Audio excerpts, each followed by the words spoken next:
Okay. Welcome, everyone.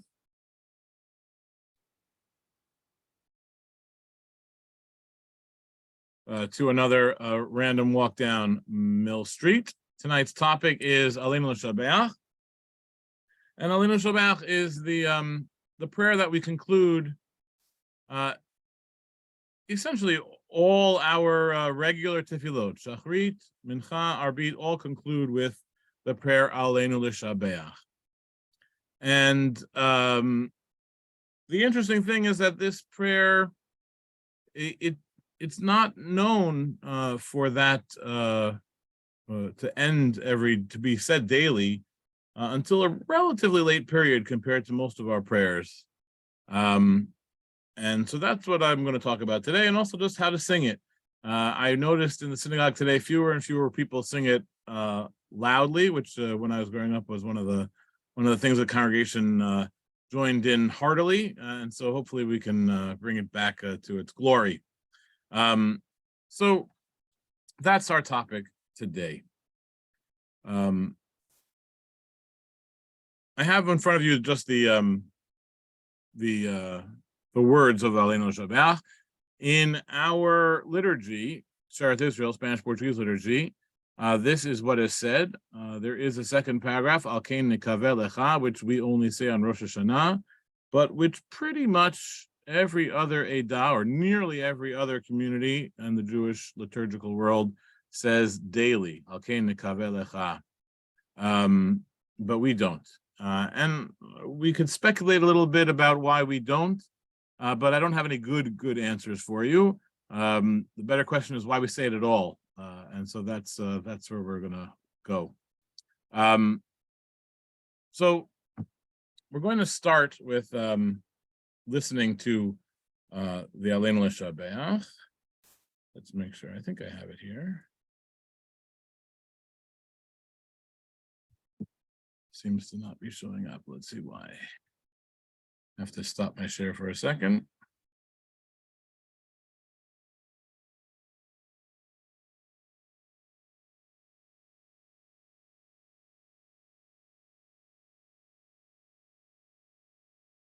Okay.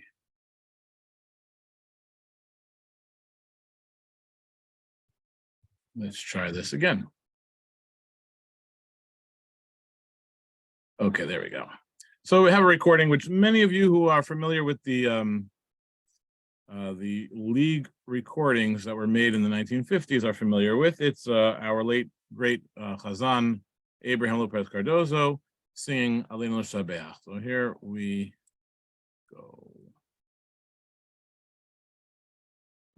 Alenu Leshabeakh לאדון הכל, לתת גאולה ליוצר בראשית, שלא עשנו כגויי ארצות, ולא שמנו כמשפחות האדמה, שלא שם חלקנו כהם, וגורלנו ככל המונם, שהם משתחווים להבל וריק, ומתפללים אל לא יושיע, ואנחנו משתחווים לפני מלך מלכי המלכים, הקדוש ברוך הוא, שהוא נותן שמיים ויוסד הארץ, ומושב יקרו בשמיים ממעל, ושכינת גוזו בגופי מרומים, הוא אלוהינו ואין עוד אחר, אמת מלכנו ואפס זולתו, ככתוב בתורה, וירדת היום, והשבות אל לבביך, כי אדוני הוא האלוהים בשמיים ממעל, ועל הארץ מתחת אין עוד. So that's the way we chant it, and it's a pretty basic chant, you know. Alenu Leshabeakh la'adon hakol, letet gula yotzer bereshit. You know, basically up and down, two parts. It goes throughout, you know, with a few variations as it goes along. But that's the whole chant. And here in Sharath Israel, on Shabbat and holidays anyway, it's chanted almost at this speed, maybe a little bit faster, but slowly, so that the whole congregation can sing it together. On weekdays, it's said much faster, but on Shabbat and holidays, we sing it together. The Chazan starts, Alenu Leshabeakh la'adon hakol, and then the congregation joins in. And goes through the whole thing. And at the very end, the Chazan will repeat the last words. And if it's before the sermon time, sometimes there'll be, certain Shabbatot, the sermon comes at the end. The choir will sing a special composed piece for the last words, Emet Malkeinu. But this is the Alenu Leshabeakh that we do here at Sharath Israel. And it is sung similarly, but not exactly the same way in our sister communities. And so at the very end, we'll talk about that a little more. But let's talk about what it is in origin. So this prayer, if you were to look in the early prayer books, let's say Seder of Amram Gaon, who lived in the 10th century, or Maimonides, or as I copied for here, Abu Draham, it does not exist in the early prayer books for the weekday services. It does exist for Rosh Hashanah. But if you were to look at the end of the weekday prayers, and I just gave you this as an example because it's a little bit clearer than some of the others, you have, and I excerpted so you could see the way that the prayers go compared to our current prayer book. He says, Omer Seder Kedusha, this is Abu Draham. So he's 14th century Spain. He's a little later than the other two that I mentioned, Maimonides and Seder Amram Gaon, significantly later actually. But he's showing you what's occurring in Spain in his day.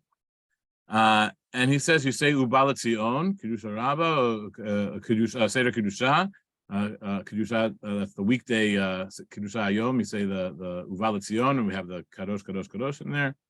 And then you say the end of it, V'nichyev v'nirash tova bracha l'chayil haba. That's the end of the Ubalat Zion prayer. M'sayim ha'inyan b'psukim ha'tehilim. That's the last verses at the end of the Ubalat Zion. And then the Chazan says Kaddish, Titkabal. By the way, this is where Amram Gaon really basically ends. And then he says, "V'nahagul b'chol sheshet yimei hachol." On all the weekdays you say Tefillah David. That's what we say here in the Sephardic rite. Shekatuv b'horeini Hashem derakecha. God should teach us His ways. V'gam nahagul omar b'chol yimei shashavua shir shehayu haleviim omrim b'mikdash. They also say what we call the Shir Shel Yom, that the Leviim recited in the Beit HaMikdash. Each day has a different psalm. You say that. Then you say Kaddish Hei Shalama. And then he says, V'chol ha'am niftarim l'shalom. Everybody goes home in peace. That's the end, which is not the way we end our prayers today. And then he says, in some places, they continue after that, after this Yehei Shalama, and they say, Shir Hamalu David Ulei Adonai Shahayalanu. Bekum Aleinu Adam. We say that every day as well. And other verses and psukim, and the Ein Kelokenu, which we say every day, and Pitum HaKetorat, which we don't say all of it at Shachrit, and this, at least not in this place. And then he says that you can say Baruch Hu, Kaddish Rabbanan and Baruch Hu. And he talks about whether you should say Baruch Hu or not, because Baruch Hu is an invitation to bless God, and we're not saying the Berachot Kriyat Shema afterwards or not. So that's how he ends. But there is no Alenu Leshabeakh, which we today, look at as an essential part of the prayers. It's the coda. It's the final prayer of all our tefillot, not in the Abu Draham. So where does it appear? It does appear in Rosh Hashanah among all the rites, because it appears very early, including, I think, Seder Rabbi Amram, which I mentioned, which is one of the earliest prayer book compilations that we have. And I'm just showing you here. We don't have to go through the words because we basically know them already. But that comes in the introductory verses to what we call Malchiot. There's Malchiot, Zichronot, Shofrot. There are 3 sections of the Musaf prayer on Alenu, on Rosh Hashanah, and the Alenu appears in the Malchiot section.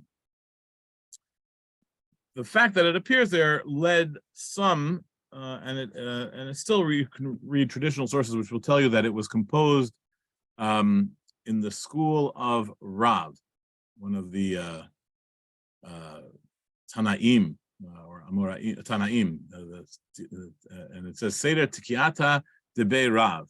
In the Gemara, we talk about certain. It quotes a few lines, not from the Alenu, but it quotes a few lines from the Musaf of Rosh Hashanah, and it calls it the Seder Tikiata de Rav, the order of the shofarot, of the blowing of the shofar of Rav, one of the and it uses a proof text for a purpose that we don't need to go into here.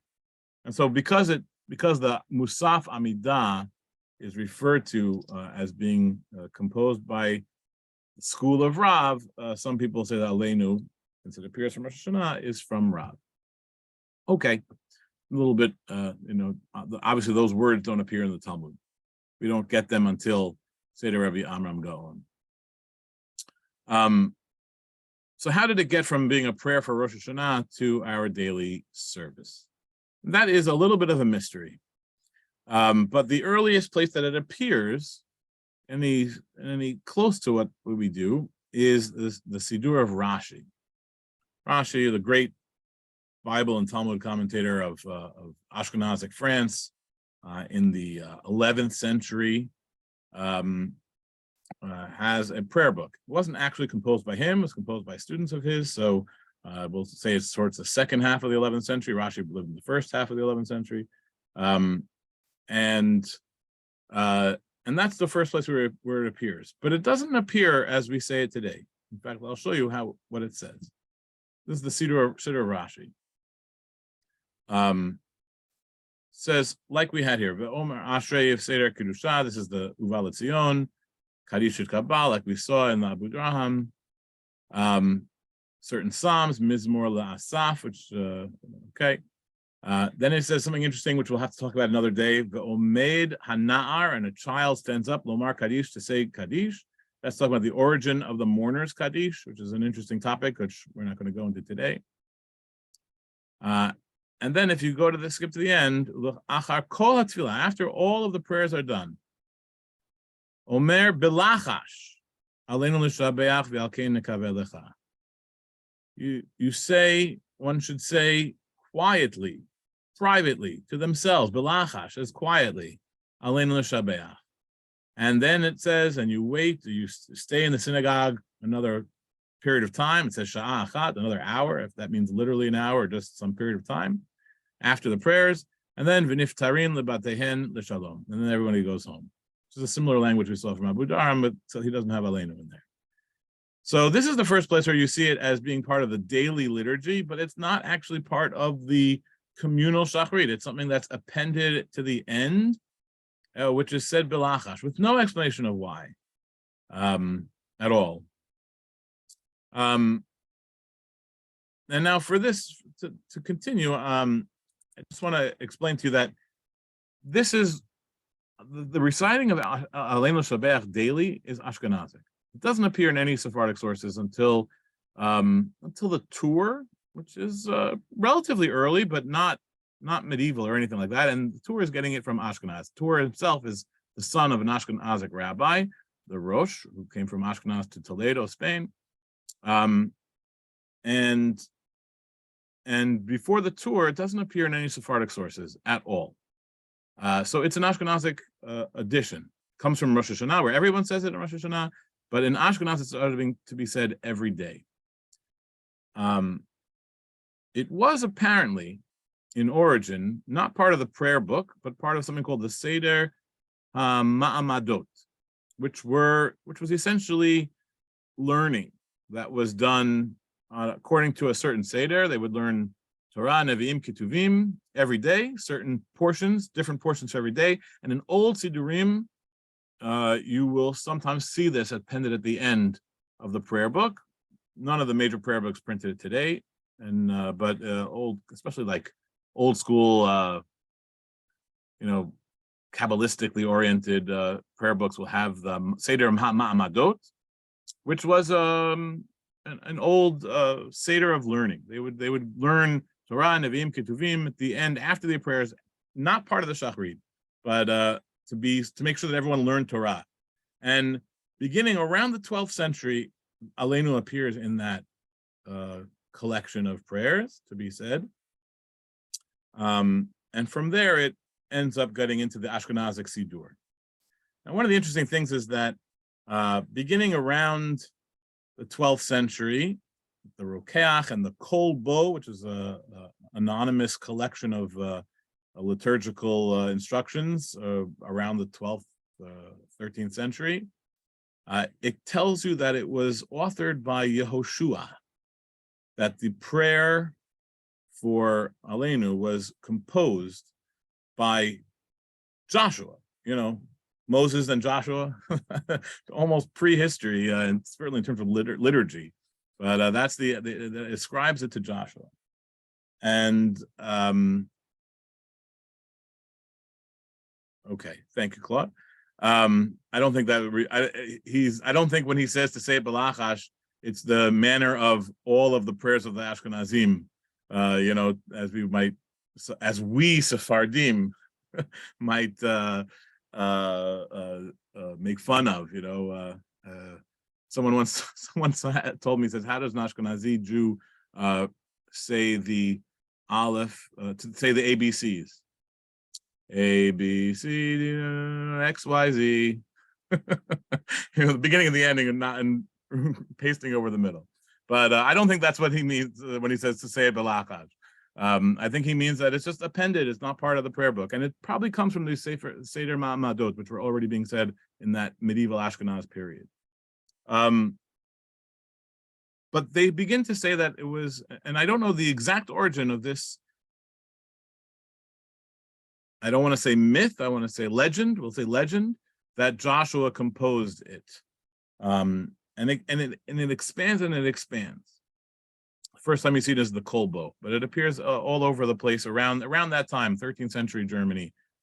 So much so, and there's going to be two things. We're going to double back, but around the time of the 14th century, you get a book that appears called Sha'arei Teshuvot, which is a collection of responsa of the Gaonim. The Gaonim are the leaders of the Jews of Babylonia from an earlier period, like Hai Gaon, Shrira Gaon, Sadia Gaon. These are the leaders of the Babylonian exile, the leaders of Jewry outside of Israel, who have a tremendous influence on all of medieval Jewry, both in Ashkenaz and in Sfarad. Especially in Sfarad, there's a lot of connections between the Gaonim of Babylonia and the early settlement of Jews in Spain. But anyway, in this collection called Sha'arei Teshuvah, there is a responsa of Hai Gaon. And it is talks about the recital of Alenu, that it should be said every day, says that it was composed by Joshua, and in fact gives a whole commentary on the Alenu Leshabeakh. So in traditional sources, you will see this as the source for the attribution of the authorship of Alenu to Joshua. Only problem is that already for a long time now, in the modern period, this work has been tainted, that it was, there were certain people who had their hand in its redaction who may have added things to it of their own invention. And one of the people who is part of that group is Moshe de Leon, who is also associated with the creation of the Zohar. The scholars like to call him a pseudepigraphical author. He put the Zohar as being made by Yochanan Zakkai, or a much earlier period. And same thing here with Hai Gaon. There is no, the Teshuvah doesn't make any sense because it's written to rabbis who lived after Hai Gaon was died. There's problems within the teshuvah itself, that it cannot be what it says it is. And there's a whole article I read about that came out maybe 10 or 15 years ago, really analyzing the nitty-gritties of the language and showing that it was almost assuredly authored by Moses de Leon himself. So this teshuvah, which many traditional sources point to as being the source that Joshua composed Alenu, cannot be earlier than about 1300 or so, which means that it was coming from Ashkenaz into Sfarad, into Provence and into Sfarad. That's the root. Kolbo is still the first place where it mentions Joshua as being the author of Alenu. Now there is something very interesting, not necessarily about the attribution of the authorship, but why did Alenu become so important to be said every day? One can look through the content, which is basically one of that, we are chosen people. God did not make us like the other peoples of the earth who bow down to idols, but we have the one true God. That's essentially the theme of Alenu. And why that became an important thing to say. So if you look online, you'll see all sorts of different attributions. Oh, because people when they at the end of the synagogue, they're going off to their work day, they're going to go off and do business with Gentiles, they have to be reminded that those people don't worship the right God, we do. I don't know why we need such a reminder, especially if we're going off to our work and our offices, but okay. But I think it has a lot more to do with anti-Semitism. And with this, we'll take a look at another source. So, just making sure, can you see my screen? Let's see here. Okay. This is a translation of a part of something called the Sefer Zechirah, which was written by Ephraim Bar Yaakov of Bonn. He was a Tosafist, one of the early Ashkenazic Rishonim. And he has a terrible work, actually, where he describes all sorts of anti-Semitic incidents that occur in the 12th century in Ashkenaz. And it ends with the Tatnu, 1196, the Crusades. But in one of the earlier ones, there is a ritual murder accusation in Blois in France, in Ashkenazic France, which is the first time the ritual, that Jews needed Christian blood to make matzah, the first time this accusation is done in Europe in 1171. And in the long story of what happened there is towards the end of it, at the terrible end, where people are being martyred and burned, it says this. It was reported that in the letter, how he heard of the story, that as the flames mounted high, the martyrs began to sing in unison a melody that began softly, but ended in full voice. The Christian people asked us, "What song is this? For we have never heard such a sweet melody." But we knew it well, for it was the song, "It is incumbent upon us to praise the Lord of all." Alenu Leshabeakh. Now, this isn't liturgical. This is something at least being attributed to martyrs in 1171 by a book that's recalling it towards the end of the 12th century.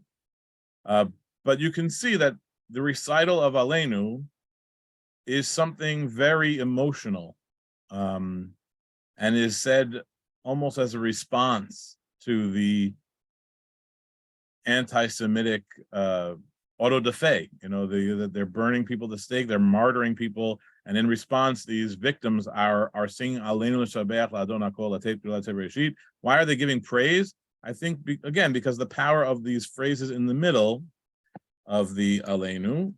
So let's take a look at those phrases. God did not make us like all the other Gentile nations. And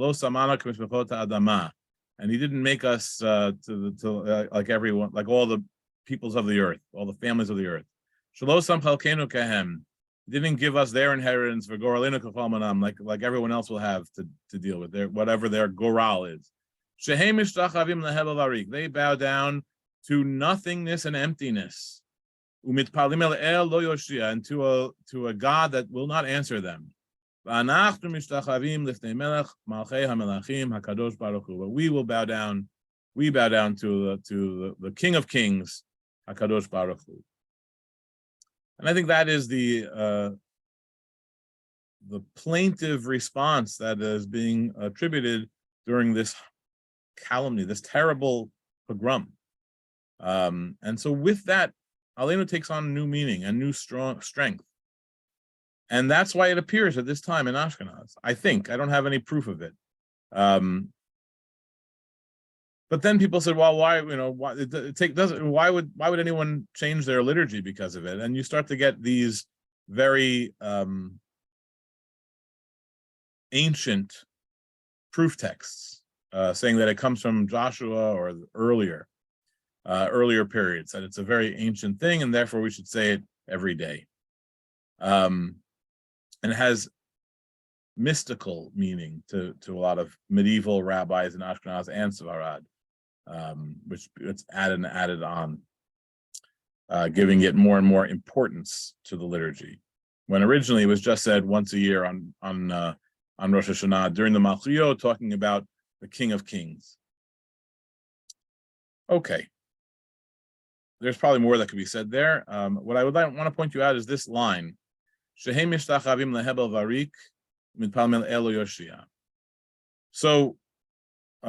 me show you the earliest Western Sephardic version of this prayer, which appears in the printed version of 1564 in Venice. This is the earliest one, at least that I could find. There might be earlier ones that I couldn't find. This is the earliest one that I could find. 1564 is pretty early for the Western Sephardic prayer book. It was printed in Venice. And here you have the end of the daily Shachrit. And you'll see, they say Kaddish. This is the Kaddish Rabbanan, Al Yisrael, Kaddish Al Yisrael. And then Baruch Hu, and then Alenu Leshabeakh la'adon hakol, latet v'letzeh bereshit, just as we have. Shelo asanu, with a funny spelling. Kigoei ha'aratzot, v'lo samanu k'mishpechot ha'adama, shelo sam chalkeinu kehem, v'gorlim k'chol amonam, shehem mishtachavim blank. Va'anu, we say va'anachnu, mishtachavim lifnei melech malchim hakadosh baruch hu, sh'ur d'shamayim zarot. The rest is the same. Ending, like we do, with Ve'al haaretz mitachat ein od over here. And not al kein nekaveh lecha. So there's a line that's missing. This is pretty famous. Many of you probably know this already. In Ashkenazi communities, they actually don't even say this line. But what happened was in the year 1399, there was an apostate. I think his name was Peter in Prague. Original name was Pesach, became Christian, and he changed his name to Peter. And he informed the church that Jews were praying against Jesus every day when they had this line, Shehem mishtachavim lehevel varik, and this is the word varik is the same gematria as Yeshu, as Jesus. And so they said they pray down to the Gentiles pray down to nothingness, and they're referring to Jesus, and so therefore that caused a lot of problems, and there was actually a pogrom which ended up with the loss of, I think, 70 people, and the censors insisted that this line not be said, and so it gets taken out of the Ashkenazic prayer book, but remains in the Sephardic prayer book, probably because most Sephardim, maybe not the Western Sephardim, most Sephardim at this point at a later point in time, are living in Arab lands, not in Christian lands. And perhaps this wasn't even being said in 1399 in Sepharad. And in fact, it probably wasn't being said in Sepharad at that time, or just starting to be said. And so they took those words out. Now, I don't know, have any of you ever been to and you can show by a show of hands, ever been to a Chabad synagogue where they pray Alenu? Anyone ever see what they do when they get to that line? They spit. They spit on the floor. Pum. It's pretty shocking if you've never seen it. In fact, it's very, very shocking. At least from, I guess if you grew up in it, it's not shocking at all. But for us here in Sheretz Israel, it's extremely shocking to see someone spit in the synagogue on the floor when they get to this word.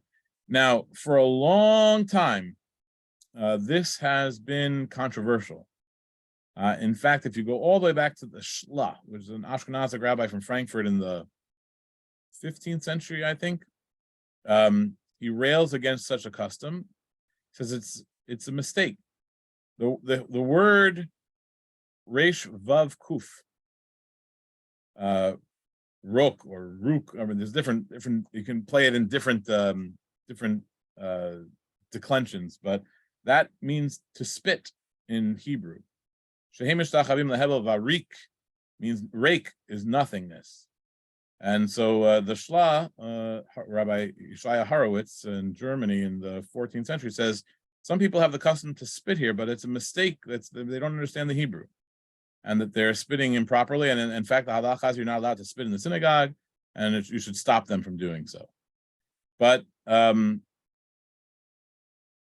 think for whatever reason, because it's written there, and because of the censorship issue, it became sensitive, and certain communities, especially like Chabad, either continued to do it or started doing it because of that, to show them that, yeah, we spit on those idols, even though it's really a custom that's pretty not nice. Let's put it that way, not a nice custom. So anyway, we don't spit here in Sheretz Israel. Never would spit in the synagogue. Although I think if you go back to the old inventories from the Mill Street Synagogue, they had spittoons in the back of the synagogue. But maybe we'll examine that another day. Anyway, that's really what I wanted to get about the text of and they step on it. Okay, yeah, that's what I wanted to get into the text of the Alenu. There is so much more that could be said. There are articles and articles about the origin of Alenu. There is a very similar prayer, a Kabbalistic prayer called Alenu Leshabeakh, which is pretty old. Maaseh Merkava, like these Hechalot literature, these Kabbalistic literature, but it wasn't part of the liturgy. So, and it probably came from Alenu or vice versa. We don't know which one is older. There is so much that can be said about the origin of Alenu. But for our purposes today, it was not in Sfarad, other than Rosh Hashanah, until late medieval period, 13th century, 14th century. We saw already Abu Draham, which is in the 14th century, didn't have it in Seville. Maybe in some places they started saying it's in the Tour, so it started to be said in Toledo and spread out there, but it wasn't in Sfarad. In fact, if you look in the Shulchan Aruch, it's not really there. It doesn't say that you don't say it, but it's not. There's no. You look through the Seder Hayom, it doesn't say Alenu Leshabeakh anywhere. And so maybe even pretty late. Sephardim we're only adopting it pretty late. Now, going back to what we do here at Sheretz Israel.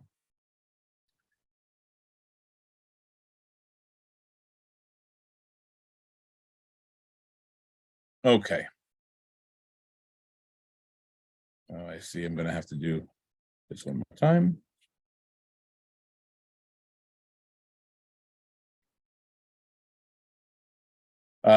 Our custom is that everyone sings it together.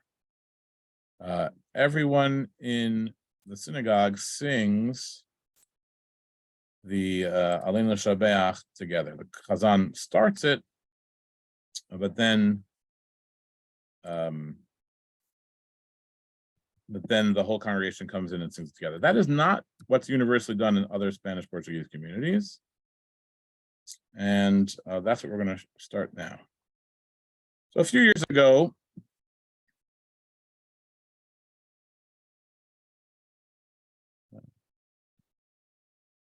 that didn't seem to work. But the reason I'm hesitating for you is because I want to play you something, but it's not appearing on my slideshow. I'm trying to figure out why.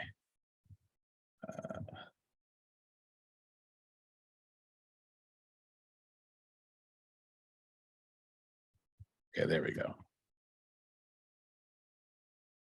Okay, 2 years ago, I found a recording made at a Chatanim dinner.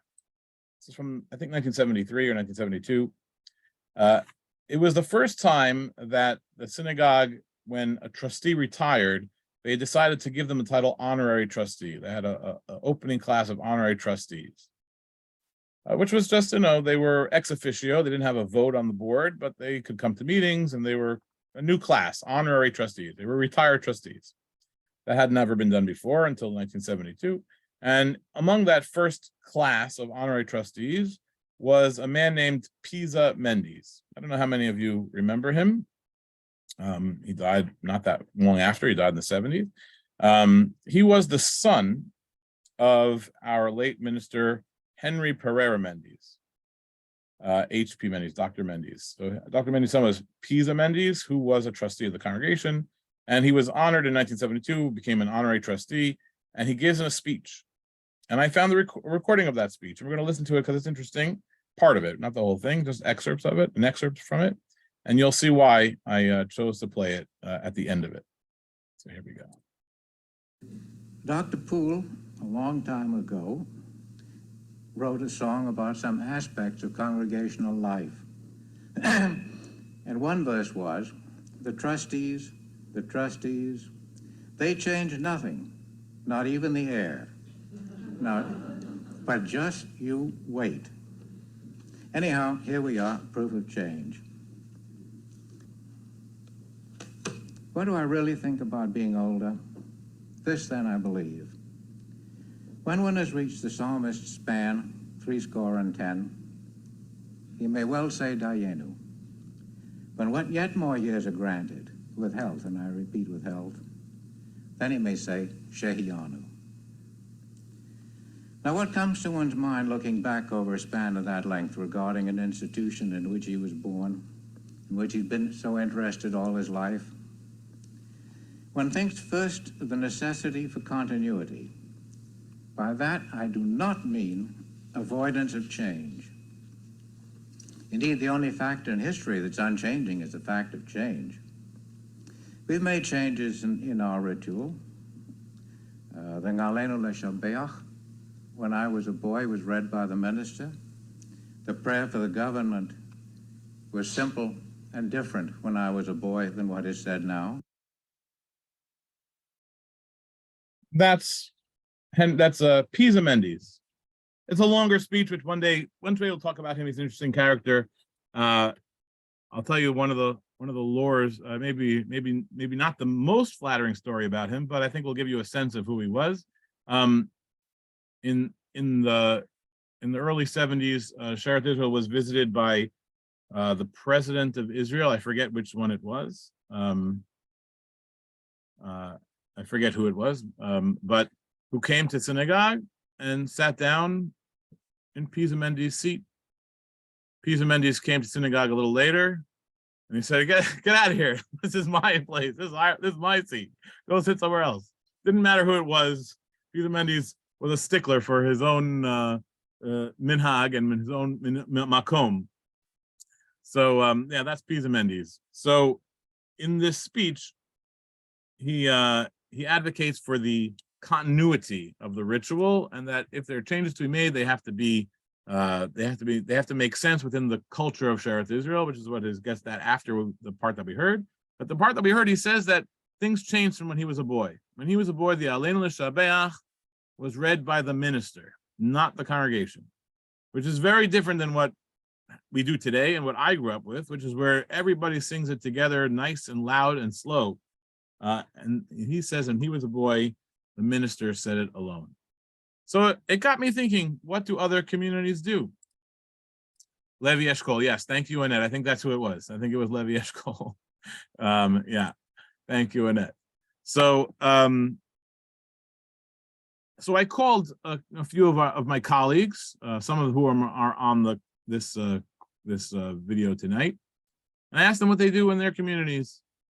So I'll start with London. I don't think anyone here is from London, but I was told that in London, they have the very similar melody to what we sing, and we're going to listen to it shortly. here at Shereth Israel, but it's recited only by the Chazan, not by the congregation, both on Shabbat and on weekdays and on holidays. And then they told me that on Rosh Hashanah, the melody they use is like the Avodah, which is kind of interesting from Kippur, not like what we do. One day we'll talk about the melody used, or maybe even today we'll talk about the melody used on the high holidays, but really I want to go through the weekday and the Shabbat melody.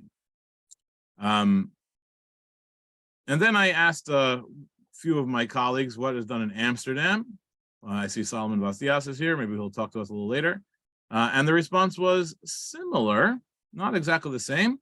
There was a little bit of a difference of opinion about a few minor aspects, but the Chazan says it, not the congregation. And in fact, at least on weekdays and maybe on Shabbat also, the Chazan just says the opening lines and then gets quiet and then says the last lines out loud. The extent to how elaborate it is based on the prayer. So on a weekday, it's not elaborate. On a Shabbat, it's more elaborate. On holidays, it might be even more elaborate. But that's the way it's done. And in fact, there are recordings. So let's listen to the way it's done in Amsterdam, at least by Chazan Nabarro on a weekday. And this is what it sounds like. Alenu Leshabeakh la'Adonai הוא אלוקינו אין עוד אחר, אמת מלכנו ואפס גדולתו, ככתוב בתורה ויראת היום, והשיבותה אל לבביך כי אדוני הוא האלוקים בשמיים ממעל, וכל הארץ מתחת עמו. So that's, I don't know if it was very quick, but he's just said the first line aloud, and he was quiet until the very end, which he said out loud. In London, they do say the whole thing out loud, but also only by the Chazan. The congregation does not sing it together with the Chazan, and this is what it sounds like. Alenu Leshabeakh kol ha'tegula liyoter bereshit, shelo asanu kegoyei ha'aratzot, velo samanu kemishpechot ha'adama, shelo sam chelkenu kahem, וגורלנו ככל המונם, שהם משתחווים להבל בריק, ומתפללים אל אלוה יושיע, ואנחנו משתחווים לפני מלך מלכי מלכים, הקדוש ברוך הוא, שהוא נותן שמיים יסד הארץ, ומושבים קרוב בשמים על, ושנדו זו בגויים מרומים, הוא אלוהינו ואין עוד אחר, אמת מלכנו אפס זולתו, ככתוב בתורה, וידעת היום בהשם לבביך כי אדוני הוא האלוהים בשמיים ממעל ועל הארץ מתחת עינו. So that's what's done in Amsterdam and in London. And if you are a daily minyan attendee at Shereth Israel, today we say it the daily minyan, not Shabbat. On the daily minyan, when we get to Alenu, we say it very fast. But we do the whole thing, usually. But if you remember the days of Bram Cardozo, he didn't do it. He did the beginning and the end. Or sometimes he would do the beginning, and then he would say Vanachnu Mishtachavim out loud, then he would skip to the end. But I always attributed that just to the need for speed at the daily minyan, not on Shabbat. Because on Shabbat, he didn't do that. On Shabbat, he said the whole thing out loud. But we saw that in Amsterdam, they actually don't do the whole thing out loud for Alenu. It's also only recited by the Chazan. Now, if you were to go to Philadelphia for Shabbat, and I see Rabbi Gabay is here, they sing the same melody as we do, almost exactly. But then when you get to the words, Shem mishtachavim lehebel varik, Elo Yoshiang, V'anachnu mishtachavim, Lifnei melech malchei hamelachim, Hakadosh Baruch Hu, or something like that. Rabbi Gabay can compare it. And there's a pause, which the congregation says it very loudly, and then the Chazan repeats it, Hakadosh Baruch Hu, and then they continue. Just like we do here. And I asked Rabbi Gabay if that was the way he learned it, if it was traditional. He said, yes, that's the way they had done it traditionally. He didn't innovate it. That was what was done in Philadelphia. We don't do that here, except on the high holidays, during the high holiday season, when we have a different melody completely, which is the mode of the Amidah of Rosh Hashanah and Kippur. And I'll sing it to you here today, just so you can get a sense of it. But this is what's done on the high holiday during the Aseret Yemei Teshuvah, from Rosh Hashanah until Kippur. Every time we say Alenu, we sing it like this, including, unlike our sister congregations, in the Musaf of Rosh Hashanah. We sing it like the congregation sings it all together. Alenu Leshabeakh la'adon hakol latet gedula liyotzer bereshit shelo nasanu kegoyei ha'aratzot velo samanu kemishpechot ha'adama shelo sam chelkeinu kahem וגורלנו ככל המונם, שהם משתחווים להבל וריק, ומתפללים אל אלוה יושיע. ואנחנו משתחווים לפני מלך מלכי המלכים, הקדוש ברוך הוא. And the Chazan repeats, הקדוש ברוך הוא. Then the congregation continues, שהוא נוטה שמיים ויוסר הארץ, ומשה ביקרו בשמיים ממעל. ושכינת גנוזו בגובי מרומים, הוא אלוהינו ואין עוד אחר, אמת מלכנו ואפס זולתו, ככתוב בתורה, וידעת היום אשר אל לבביך, כי אדוני הוא אלוהים בשמיים ממעל ועל הארץ מתחת, אין עוד. You can embellish the end as many different ways, but that's the way it's done on the high holidays, which is the same as the Amidah. Let me think of a line from the Amidah. Let's see. Ata gibor olam Adonai, mechayim etim ata rav lehoshia morid ata, or something. You know, it's the same melody. Da da da da da da da da da da da da da da da da. But the thing that I was noted was that what we do here, just for that week, is done every Shabbat. Every time they sing Alenu in Mikveh Israel. And I don't know what the origin of it is, but I like it. That the chant pauses, and then they emphasize Hakadosh Baruch Hu. And so that's all I have for you today. I don't have a lot of good answers for you about why this exactly got into the liturgy, but it's spread. I can tell you it's not ancient. In the daily liturgy, and in fact, it is late medieval. Per Rabbi Moshe Shama to say Banach Mishachavim slowly. There is an element of kavanah that's being said. Okay, I like that. And so that's what I have for you today. The similarities and minor differences between the communities and how it's done, and how here in New York, it was not communally sung in the early part of the 20th century, and I don't know when it became communally sung. That I don't know. I looked to see if I could find anything in the archives, anything in the minutes about a ritual committee change, and I didn't see anything. So maybe it just became popular. I don't know. We have something similar that happened with B'Shamaru. When I was growing up, the Chazan at Kiddush on Shabbat morning, after services are over, when you come down to the Elias room or to the Levy auditorium, Chazan would say, if because of the Sabbath day, he would say, and then he would say, B'Shamaru b'nei Shabbat, he would sing a solo. And the community would just jump in for the last words, Shabbat vayinafash. But today, as soon as the Chazan says B'Shamaru, everyone is singing it out loud. So maybe something similar happened with Alenu Leshabeakh. The Chazan used to say it a solo, and everybody liked it and sang it together. Don't know. I'm going to stop the share and also stop the recording and let everybody talk to each other. And where's the recording button?